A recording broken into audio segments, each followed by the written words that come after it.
Yayasan Basmi Kemiskinan menyantuni 4 keluarga miskin Tegar di Hulu Selangor menerusi program Ziarah Sinar Kasih Ramadan.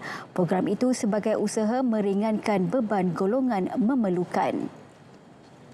Selain penyampaian sumbangan tunai, penerima turut menerima kotak rezeki mengandungi barangan keperluan asas bagi membantu kelangsungan hidup sepanjang bulan Ramadan.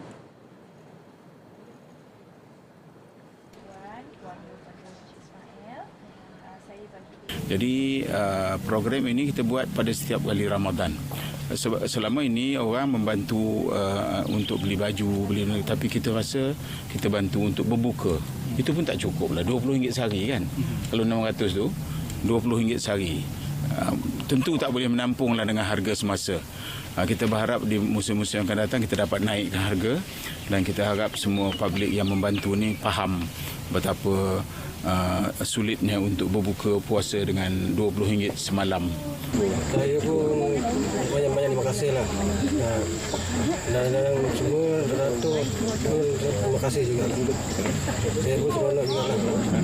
Terkejut lah tengok ramai orang.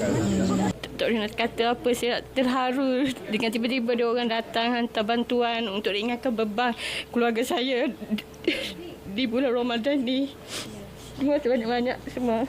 Ada persiapan yang dah pun dilakukan? Oh, belum lagi. Semua belum lagi.